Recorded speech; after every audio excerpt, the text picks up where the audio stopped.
Okay, aren't you glad to see Good morning, everybody. It's good to see you all. I hope that you can hear and see us. Don't worry, we're going to focus on Adam. So we're grateful for your presence this morning as we welcome Mr. Adam Plant as our guest preacher and teacher today. Adam has an M.Div from Wake Divinity, is a life coach, an actor, a teacher, a keynote speaker, and an incredible dog walker too. So we are grateful for Adam and his presence here among us, and I'm going to now turn it over to you, Adam. Hello. Hi, everyone. You might need to speak up a little bit louder. What's that? Speak up a little bit louder. Okay. Hi, everyone. Hello. Happy to be here with you today. And yeah, thank you for having me.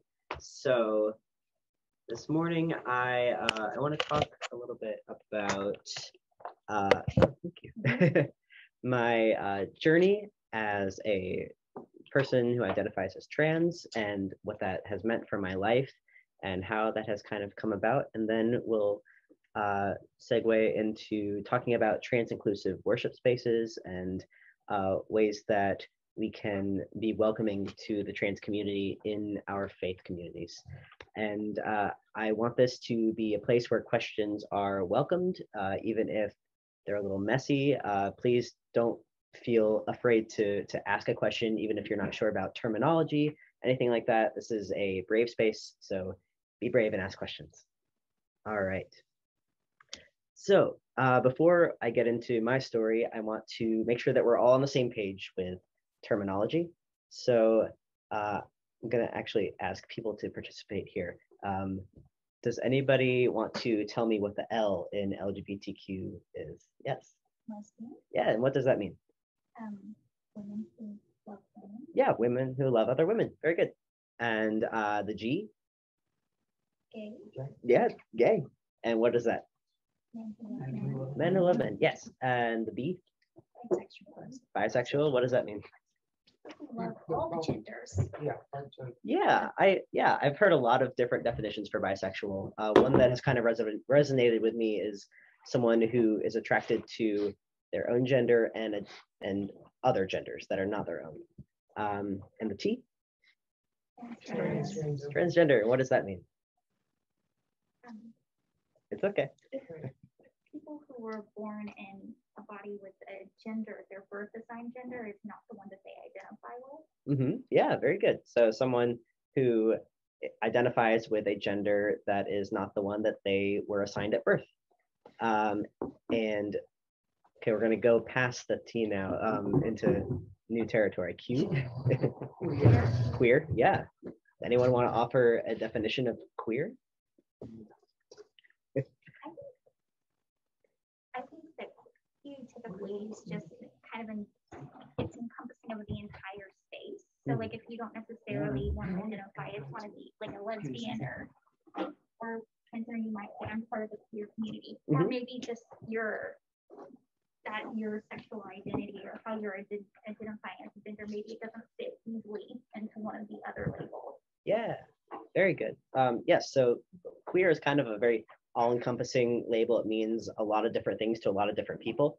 And it's very fluid that way, which I like. But what you said is very accurate. Yes. And I. Anybody? Intersex. Yes. Intersex. So a person who is intersex, in the past we might have incorrectly referred to them as androgyne or I'm struggling with because I don't use it, but and yeah, hermaphrodite. So someone whose secondary sex characteristics or genitalia is ambiguous or not like easily defined within the binary, and oftentimes that is corrected with surgery at birth without consent. And the A, anybody? Yes, or asexual. Yes, very good. Asexual. So asexual people are people who do not experience sexual attraction. They may experience romantic attraction, so they may be in a partnership. They may not even abstain from sex, but it's just that they do not experience sexual attraction. I guess that's as far as we'll go into the acronym. So how does this apply to me? When I was born, I didn't have a name. My parents had a boy's name already for me. My name was going to be Adam if I had been assigned male at birth, but I was not. I was born and the doctor said, it's a girl. And my parents were like, great, we don't know what your name's going to be. So for the first 2 weeks of my life, I was baby Plant. They did eventually settle on a name, but started out with no name. And so I was raised as a girl. And around the age of 4, I said to my parents, maybe this isn't right. Maybe I'm not a girl. But I didn't really have the language for that because I didn't have any role models in media or society to show me or to give me the words for what I was experiencing. So I told them in different ways. I wanted shorter haircuts. I wanted to play with stereotypical boy toys and things and activities. And they were very open to that. They let me express my gender in ways that were comfortable for me. I did start asking to be called different names at a certain point. I think I was 4 or 5. I wanted to be called Tony, and Dave. I went through a bunch. I was Jack, Skipper. Really glad that one didn't stick. No offense to anyone named Skipper. Great name, just not for me.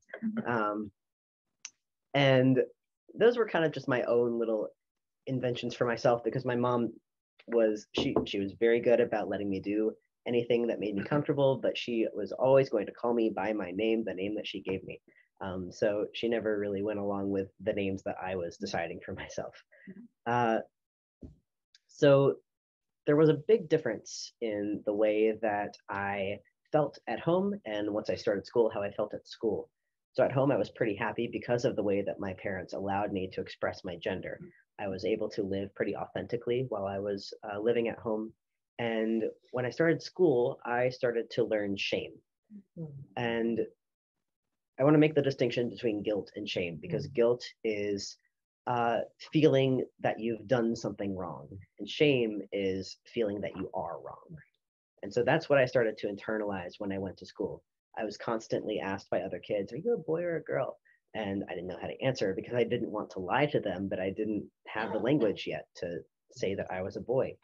I was chased out of bathrooms because girls in the girls' bathroom would think that I was a boy and they'd throw things at me and tell me, get out of my bathroom. And I told my mom, I can't go to the girls' room anymore. This is happening to me. And she kind of said, no, that's where you belong. And so I started to internalize the shame of knowing that, or being told that that's where I belonged, but not feeling that I belonged there. So that expression of who I was started to turn from a source of joy to a source of confusion and frustration. And I wasn't confused about who I was. I very clearly understood myself as a boy from a young age. And I didn't necessarily feel that I had been born into the wrong body, although that is a narrative that trans people do experience that is completely valid. For me, it was just this deep knowledge that I was a boy and that was just who I was. And it wasn't until people started telling me that I wasn't or that I didn't fit that I started to feel that frustration with who I was. Oh yeah, I have pictures. I meant to start passing these around. So that's me as a baby. Ironically, I'm wearing a trans flag colored onesie. I'll just pass that around. Just pass it around to people if you're comfortable touching it. So that's me as a baby. And here, this is me feeling very gender affirmed in my school picture. And here's a picture of me feeling very gender not affirmed. The smile is there, but it doesn't extend past the face, I think. There's no smile within. So, I'll start with that. Okay. So I was 11 when I learned that my body was no longer a safe place for me.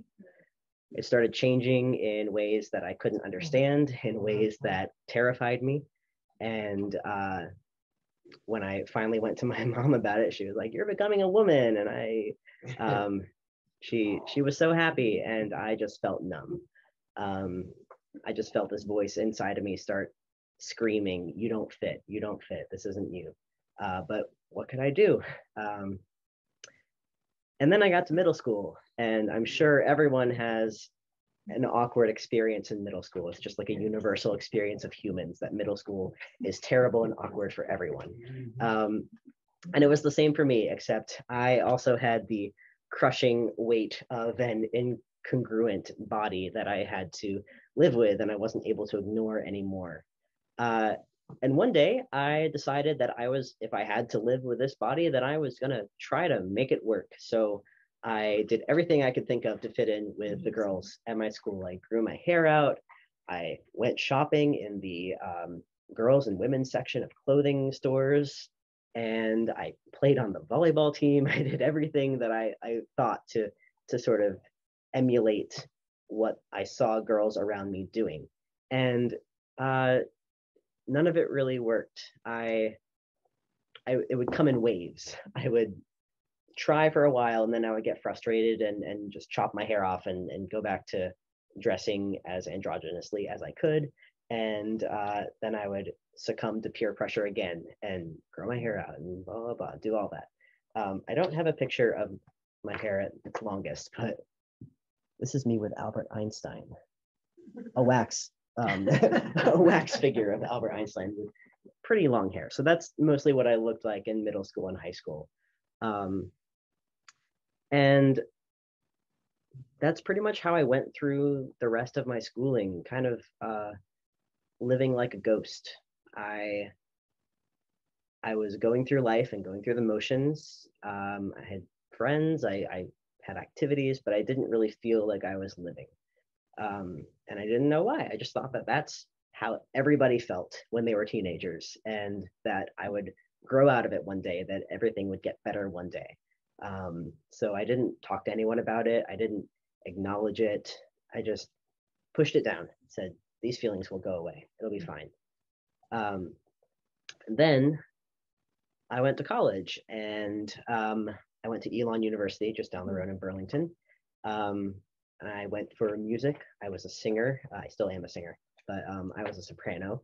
And I, sometime in the latter part of my college years, I discovered the trans community. Not like in person, but on YouTube, because that's how the world works these days. Everything's on the internet. And what year was that? That was, good question, 2011, 2012, sometime around there. So still very much the trans community was not in the public eye or in the media. I think maybe Chaz Bono had just come out very recently. So I found this YouTube channel about, it was a trans guy who was documenting his transition and showing videos and going through all of that. And I was just completely fascinated by him. And I didn't know why. I did not make the connection in my head that could be me. I just knew that I was fascinated by him and I wanted to learn more about him. Thank you.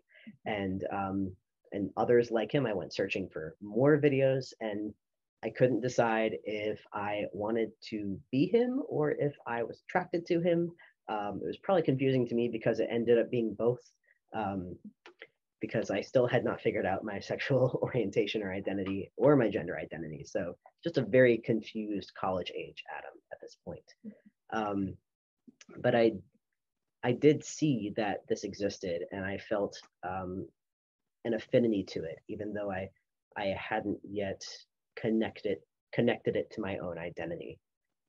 And I think part of that is because there wasn't really that much out there about gay or queer trans men at the time. It was all of the trans people who were on YouTube at the time just happened to be straight. They were men who were attracted to women. And because I knew that I was attracted to men, so it just didn't really connect in my mind that I could be them, that I could be a man who was attracted to men. And I think part of that kind of goes back to the history of trans people and medical transition in the 60s and 70s.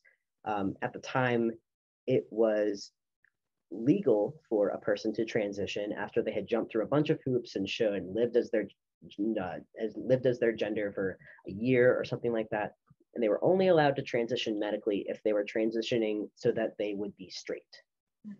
Oh, So they lied about it? I mean, I, what would you do? yeah, I mean, I'm sure people did what they needed to Yeah. do to access the care that they needed, but that was the medical opinion at the time, was that you could be trans as long as your transition ended up with you being a straight person.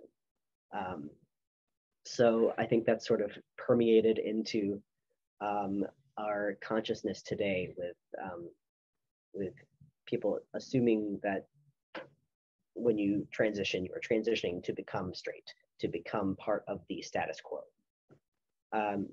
So that's sort of all of the knowledge that I had about trans people up to that point. And so I got my degree in music, and I also double majored in religious studies. And I had no idea what I was going to do afterwards. I applied to counseling programs and on a whim applied to Wake Divinity School because they had a dual degree with the counseling, the master's in counseling and the M.div. And I got into the M.div program, but not the counseling program. So I sort of ended up at Wake Div by happenstance, and it ended up being the best thing that could have happened to me. I didn't know what I was going to do there, but I came in very open, and I met my first openly trans person while I was there. He was a year ahead of me, and seeing someone in the flesh who was living the experience that I wanted to live was life-changing for me. Having someone there who could answer my questions, who could talk me through my feelings and emotions and thought process was an incredible gift. And I honestly don't think that I would be where I am today if it had not been for meeting this person at Divinity School at that time, at that place. So I started to sort of very slowly come to this realization that I might not be cisgender. A term that I forgot, cisgender. What does cisgender mean? A newer term for heterosexual. You're attracted to people of the opposite sex. Sort of. It's related to heterosexual, but in the way of gender identity. So it's someone who identifies with the gender they were assigned at birth. Yeah. It comes from the Latin prefix cis, which means on the same side of, and trans is the Latin prefix for on the other side of. So that's where those words come from, cisgender and transgender. So I had started to acknowledge that maybe I'm not cis, maybe I'm not cisgender, but I wasn't ready to take the leap and say, yes, I am trans, I'm transgender. So I started to very slowly explore the idea of being genderqueer, which is a term that I identified a lot with, and that it just means you don't identify with any particular gender. You are queering the idea of gender. And it's, people also use the term non-binary to describe themselves in that way. So that's how I came out to my mom first, the first time. I said, Mom, it was the scariest thing. I was calling her on the phone and I said, Mom, I think I'm genderqueer. And of course she said, well, what's that? And so I explained it was the safest way possible for me to tell her that I didn't necessarily identify as a woman. I said, you don't have to call me anything different. You don't have to change my pronouns. Just know that I don't always feel like a woman. And she seemed okay with that. She seemed okay with that. She didn't have to change anything, so that was fine. Did not even broach the subject with my dad at that point. We'll come to that later. But I started seeing a therapist and working through those feelings, and really came to the realization through that it didn't just stop at genderqueer for me. Some people do identify as genderqueer or non-binary, and as a completely valid identity. For me, it was more like a stepping stone into my true self. I had to be there for a while and feel safe until I could step into my identity as a trans man. So December 10th, 2013 was the day that I came out to myself after a therapy session. I was able to vocalize and say to myself, you're trans, this is who you are. And that part was the scariest part, just acknowledging that and acknowledging that my life was going to change. Because that really was what scared me. It wasn't my identity or like who I was that was bothering me. It was the fact that my life was going to change, the way that I related to people was going to change, my family dynamics were going to change, and I was terrified of making waves. Hate conflict, hate being the cause of conflict still. And so that was where I felt the most angst about this. But I knew once I knew that about myself, once I acknowledged it, I couldn't go back. It was like you'd seen a glimpse of who you could be and the life you could have, and you absolutely could not go back to living the way that you were. And so I started to tell some friends at school and ask them to start calling me Adam and using he, him pronouns. And when they did that, it was like the world opened up. It was amazing.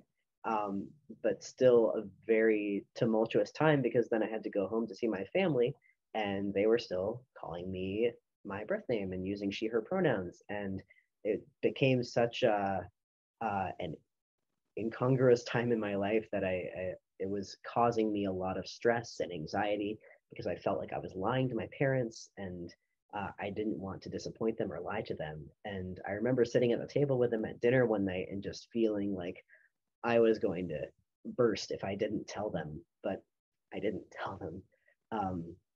I came out to my mom. I wrote her a long letter because I thought that she would respond better if I showed her that I had thought a lot about this and I was laying out everything that I was going to do and the steps that I was going to take. And it was a week before Christmas, which was also not the best timing. Really just mucked that one up a little bit. So I came out to her, I gave her this letter, and I sat there while she read it. And I remember she put it down and looked at me and said, take this back. You can't tell your father. You're not going to do this.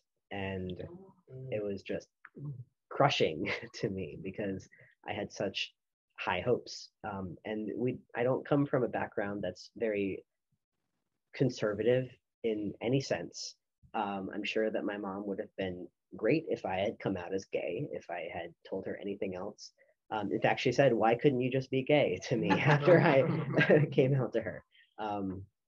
So I think it was really just that we didn't have any education, we didn't have any knowledge, we didn't have any role models for what trans looked like. She had seen the movie Boys Don't Cry, and she'd read the book Middlesex, and that was the extent of what she knew about the trans community. And it was a knowledge of trauma and violence and death that she had seen from the trans community. So she was scared about what that would mean for me.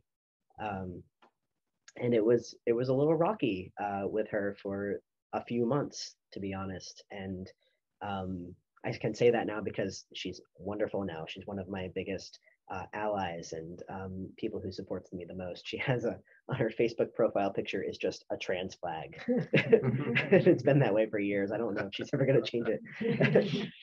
But those first few months with her, navigating this grieving process of losing who she thought her child was, and acknowledging who I knew myself to be, was hard. And it's hard for any parent, I'm sure. And it's funny because I came out to her and she said, you cannot tell your father, he's not going to understand. My sister said the same thing when I came out to her. Don't come out to dad yet, he's not going to get it. So I waited, and I waited a few months, and then I said, I'm going to have to tell him. It's just going to have to be, because I was going by Adam literally everywhere else except for him and my grandparents. So I wrote him an email because I could not do it in person, could not face him. Wrote him this long email and sent it to him. And 45 minutes later, he sent me a reply that said, Adam, I love you, son. Love, Dad. And that was it. Wow. He's not a man of very many words, but the words that he chooses to say are very impactful. So that was easier than anything else that I had encountered, and a big surprise to everyone in my family. And after that, it was really just navigating, figuring out who I was, because almost everyone in my life had been so supportive. I had encountered some resistance from youth pastors and churches in my hometown that had known me as a high schooler and were still a part of my life to some extent, who came in with oh, my heart's breaking for you as you take this step away from God, which it did bother me at the time, for sure, because I valued those relationships and those friendships with them. But I also had this big community of support at WakeDiv, who just affirmed me so much and loved me and took me in and gave me a naming ceremony and all of this wonderful stuff. So it lessened the impact of those negative reactions that I did have. And yeah, it was for me, how do I say? It was a revelation to me that I could feel so connected to God and to my spiritual life after I felt at peace with myself.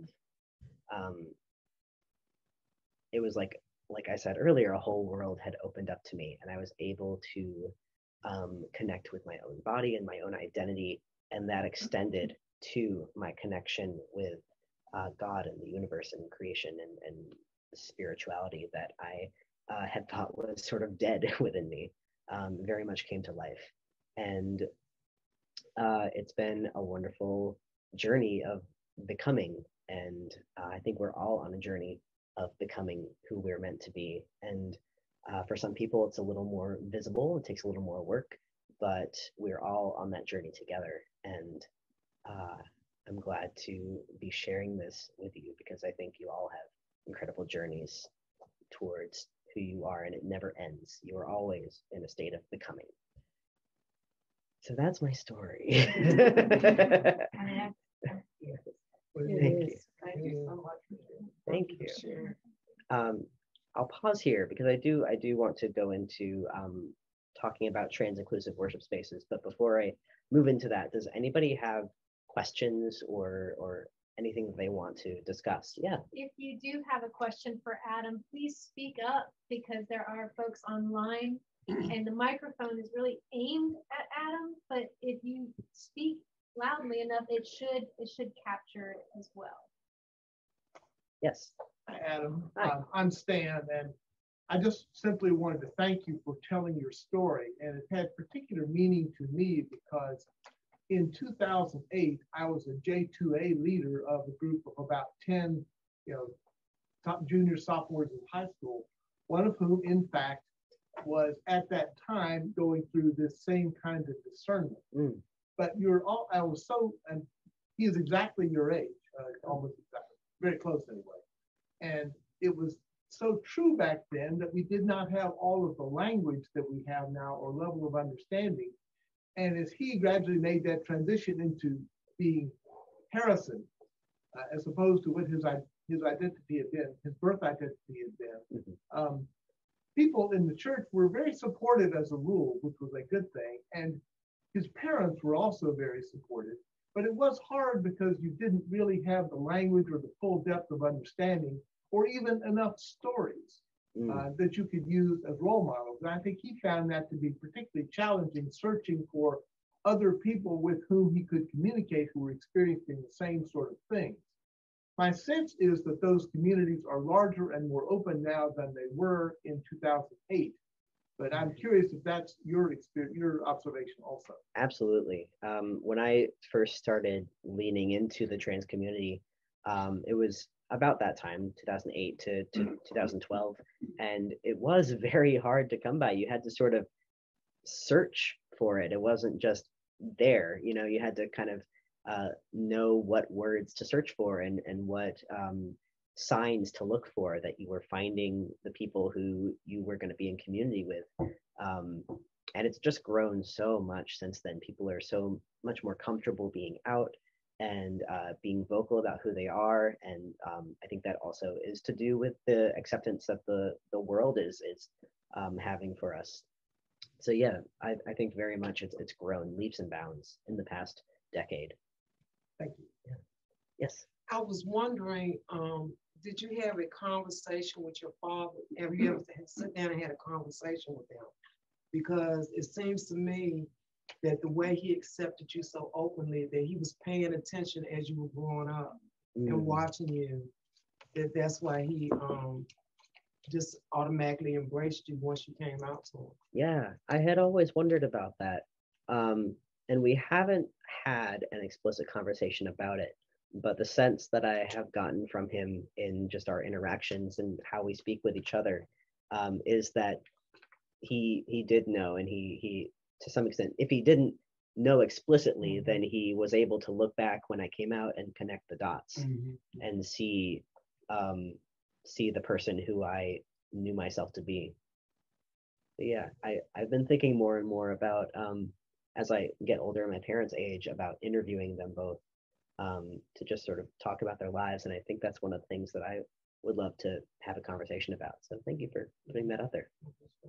I just want to say, folks who are joining us online, if you have a question for Adam, if you just put your name in the chat box, I'll make sure that you get a chance to ask your question. Yes. As I listened to your various segments of your story, the places where it seemed to get the most complicated tended to keep coming back to the following difference that I would like you to speak to, if you will. The difference between gender identity and sexual orientation. So I have a sense of that, but I want to hear you comment on your sense of that difference between gender identity and sexual orientation. Yeah, absolutely. And it did get complicated for me. I don't know if that's everyone's experience Well, even who your comes out mom as told me, trans. why can't you just be gay? You know, that kind of thing. Something is off target, but Yeah. So I have gotten that response before in like when I have come out to people, well, why can't you just be a straight woman? Because, and my answer to them is just because I'm not. I don't know myself to be that, so I cannot be that. And I tried for years to fit into what I thought it was to be a straight woman, to date men and to just live out that role of what I thought it was to be a woman who men wanted to date. It all got very complicated for me because I was sort of struggling with how do I act this part, and it did feel like that. It felt like, I mean, I'm an actor, and acting is all about truth telling, and I was never able to on stage act in a truthful way until I had come out and was living into my identity.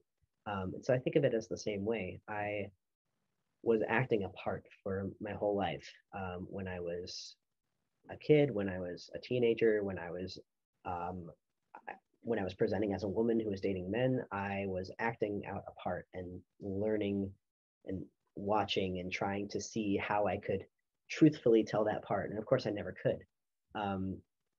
So I think the main thing that I would say to people wondering about the difference between the two is just that they're connected but not connected. Because when I came out as trans and started to date men as a man, it felt just much more natural to me. than it ever did for me to be a woman dating a man. So in that sense, they are connected. But in the sense of you are this gender, so you have to be this sexual orientation, or you are trans, so you have to be this, or it can never change. I think in that way, they're not connected. Does that make sense? Mm-hmm. Okay. We have a question from Mary Lynn. Mary Lynn writes, Adam, I remember when you sang in the soprano section at St. Paul's.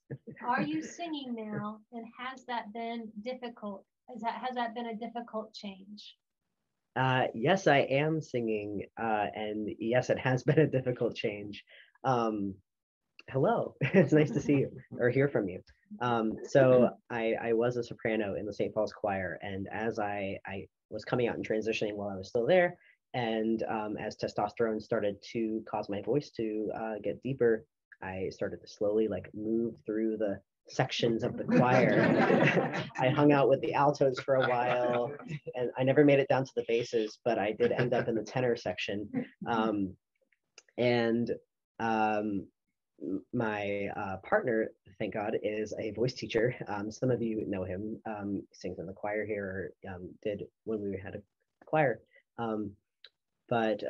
So I went through a big vocal transition, and like a cis boy going through puberty, my voice dropped, and I went through a few years of having this vocal confusion because I was trained classically as a soprano. So I knew all of this technique in my head, and I knew what to do technically, but I could not get my body to do it, which was very frustrating. And my range it narrowed for a while. I had a very small range, and it's been 7 years, 7.5 years that I've been on testosterone. And only in the past 2 or 3 years has it really opened up, and I felt comfortable singing as a tenor, and not having to qualify when I go into auditions that, oh, I trained as a soprano, I'm just learning how to be a tenor now. I can go in confidently as a tenor and sing that way. That's a whole other journey that I could teach a whole other hour workshop on, but that's the gist of it. Anyone else? I have a question. Yes. I have a trans nephew, I guess. We just recently found this out within the past year. He is 17. I struggle a lot with just even remembering to call him Aiden versus the name I know him as, or accidentally saying she, her, the pronoun thing. What's the best way that a family member can be supportive when we make that kind of error? Yeah. Because I know we're hurting his feelings a lot when someone posts a picture of him as a child, right? And for them, they're just sharing a memory, but for him, it's like devastating. And I'm learning about things like my dead name and stuff like this. And it makes me hurt, my heart, because I love him so much. Yeah. But he's young and suffering, and I'm trying to figure out how to support him.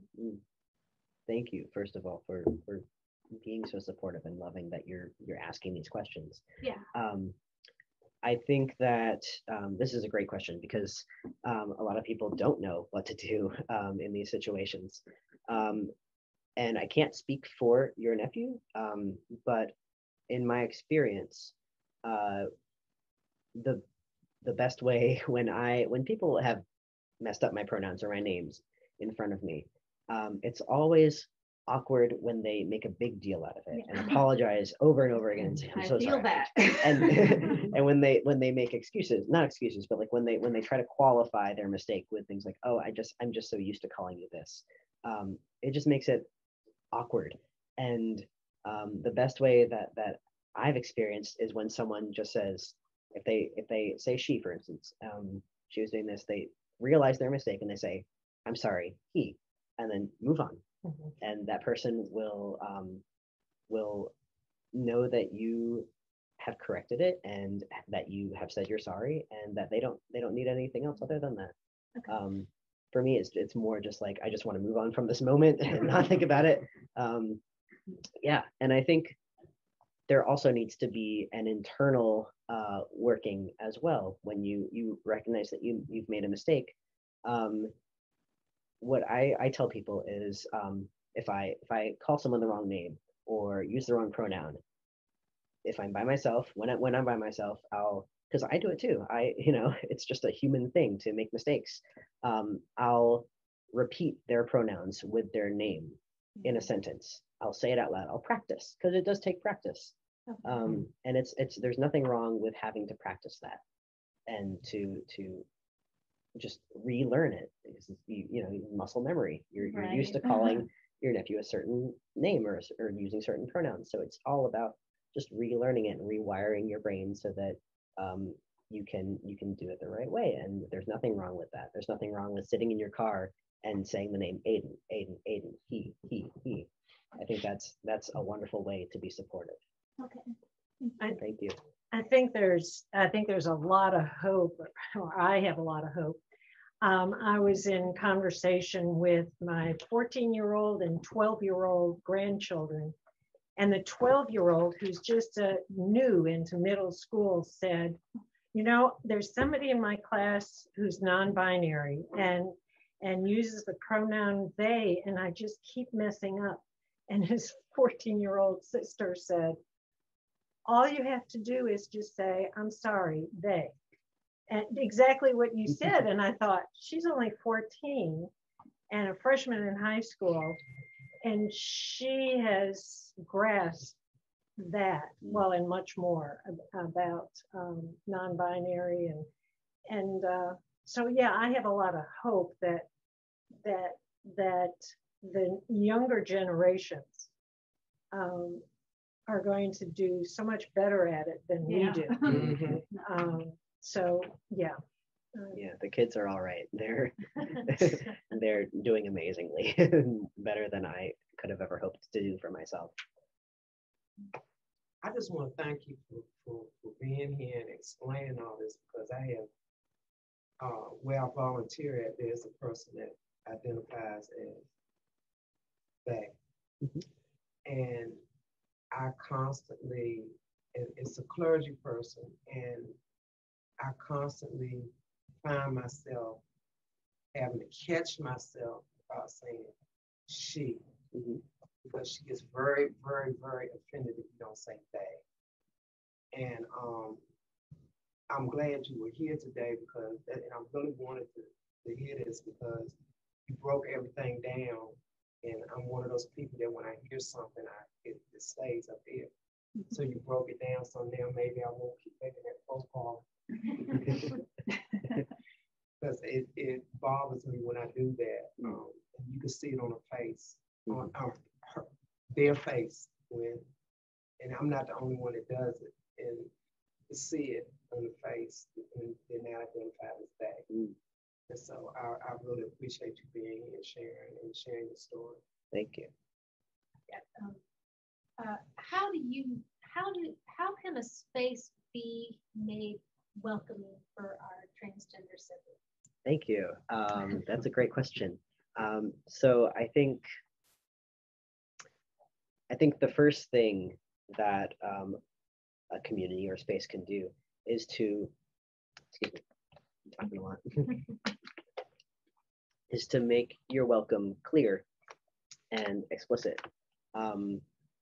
Like the Black Lives Matter versus All Lives Matter debate, it's not just enough for oppressed communities to hear that all are welcome, because we hear that and then we get hurt by those communities who say it.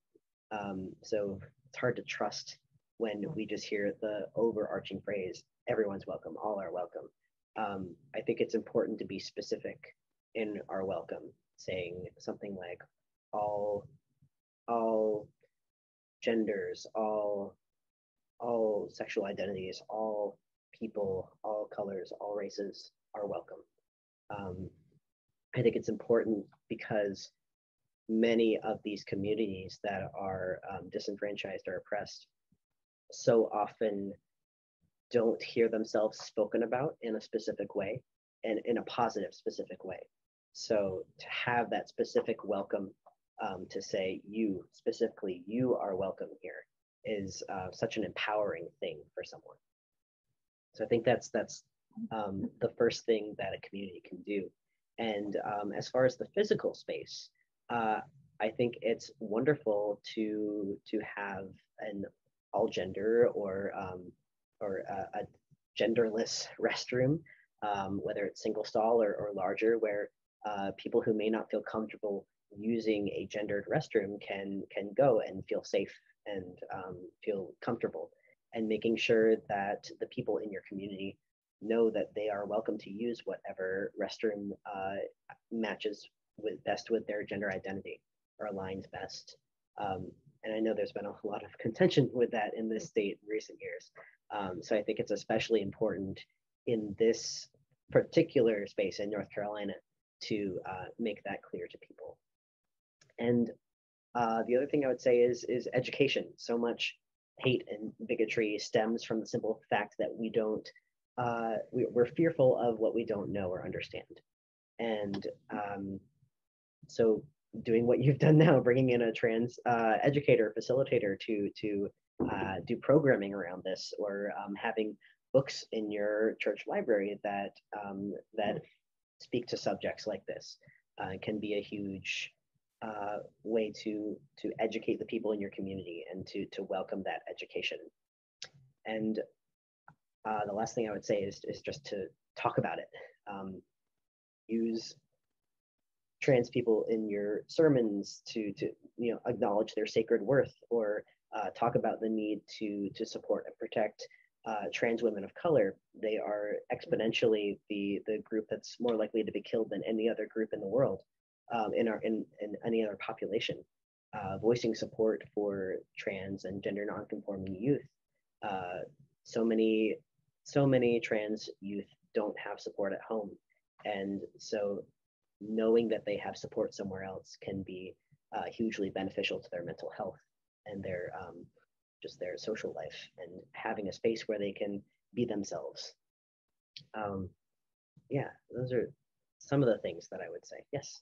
Can somebody be a gender non-conforming, you just mentioned that term, person, without being transgender? Great question.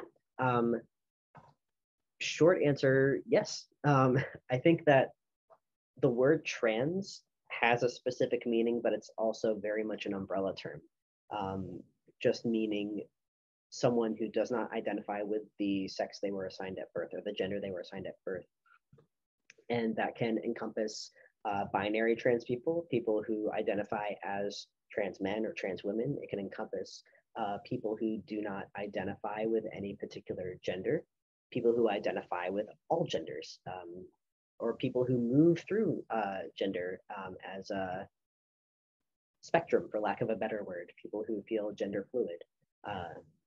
So I think that the identity trans can be claimed by people who are gender nonconforming. It doesn't have to be. Does that make sense? Mm-hmm. Okay.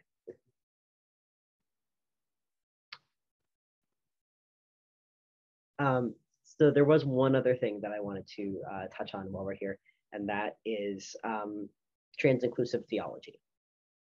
And I've gotten questions before about how I reconcile my faith with my gender identity and my faith identity. And I always tell people that I believe very wholeheartedly that God created me as I am.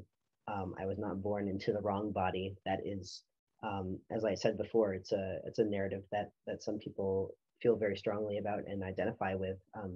That's not my experience. I believe that God formed Adam, the first human, from the dust and the dirt, and saw that Adam was good. God didn't say that Adam was perfect, or that Adam was finished, or that Adam was never going to change, just that Adam was good. And I believe that that journey of becoming that I talked about is part of that theology of being good. How do I be a good human? And I can only be a good human to others when I'm being a good human to myself. And part of that is taking care and recognizing and acknowledging who I am and not hiding that. So that's sort of my my theology of transness in a way. And I welcome questions about that as well. I like it. Thank you. I like it too. You know, your mom's response, her initial response is, I mean, I've heard that from parents, and not just of trans, but gay offspring or whatever. They anticipate pain in their child's future, and they also acknowledge that that child has probably been in pain for a long time. And you know, I've had people say it breaks my heart, not their identity or their orientation, but the fact that this is almost an engraved invitation to pain. And they, you know, I can accept them, but the rest, like you were talking about middle school, you know, that can be a torturous time, and well, in high school, college, you name it, and places of employment, wherever. And so I think that is such a common thread that I have heard. Absolutely. And I think it's important when, because I've spoken to several parents of children who are coming out as trans or questioning their gender. And I think it's so important for parents to know that those emotions and those feelings are okay to have. It's normal to be scared or to be confused or to have this grieving or this pain for the child that they thought they knew. And I always say that you don't want to process that in front of your child. You want to be a loving presence for your child, but it's absolutely okay to have those thoughts and feelings and to process them with someone else.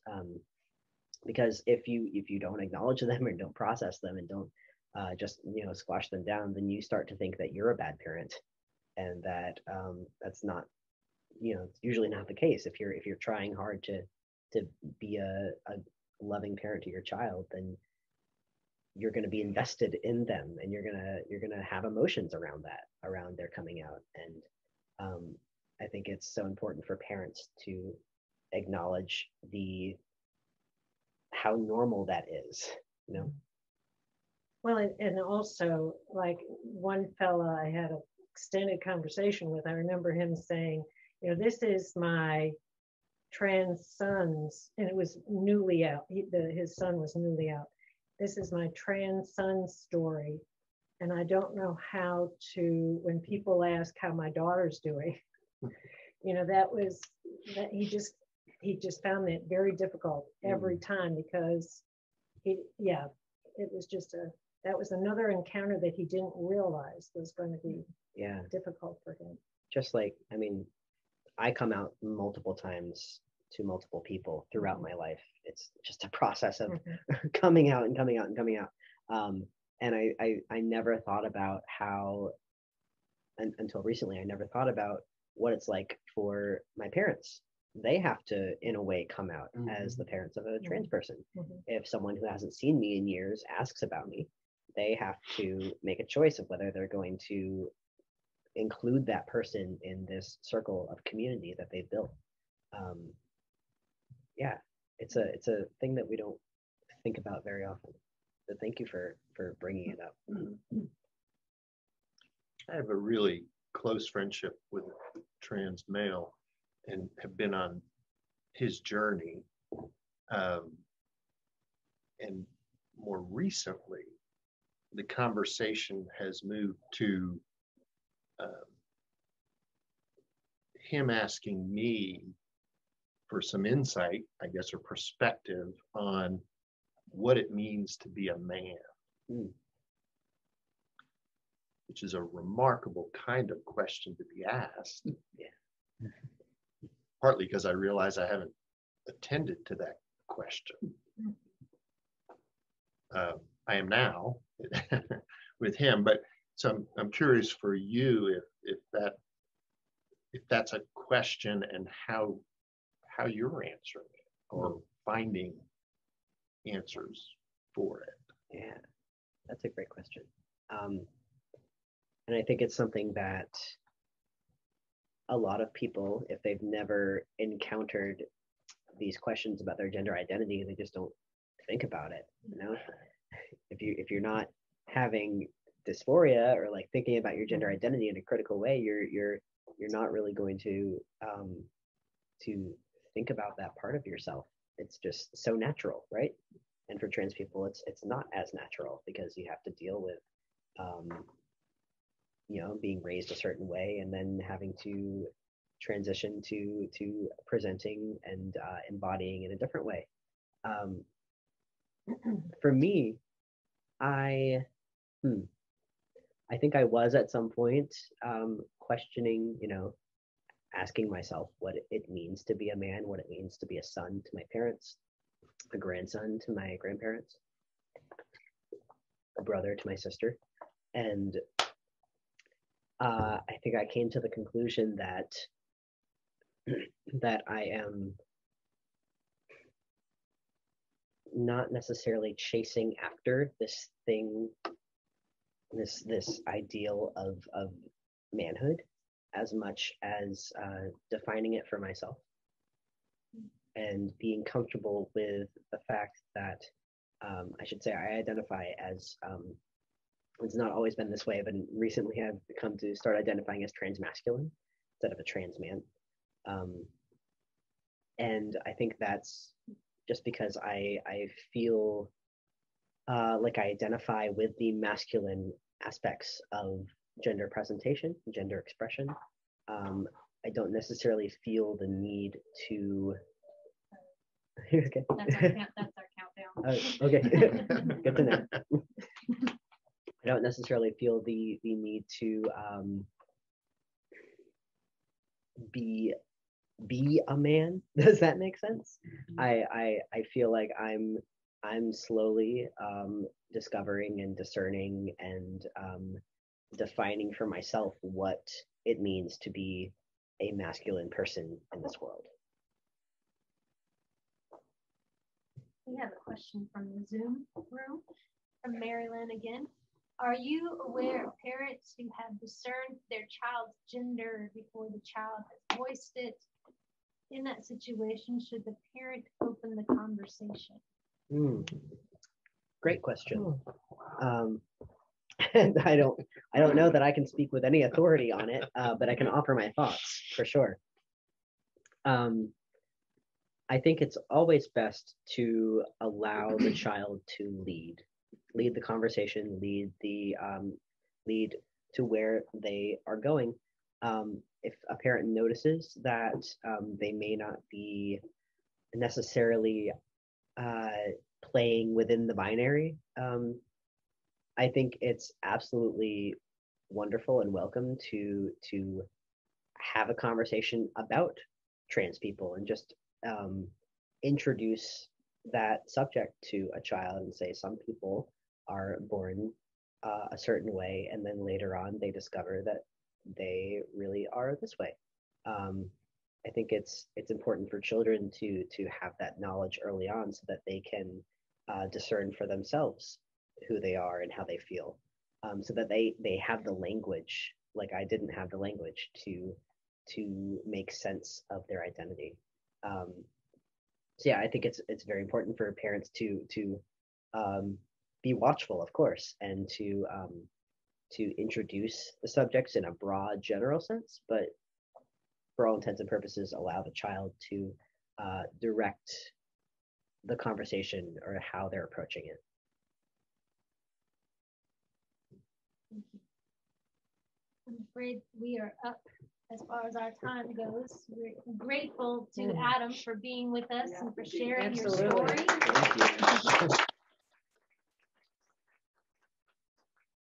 Shedding some light in our own awakening of how to be inclusive and welcoming here in our own individual lives, but also as a parish. And for those who were not with us at the 8 o'clock service, Adam is going to preach one hell of a sermon at our 11 o'clock service. So, friends online, I just want to say thank you for joining us today as well. And next week, we continue our formation with the Ladder to the Light book by the Bishop Charleston, which I'm hearing is hard to find online. So you may need to do a Kindle version or some type of e-reader version.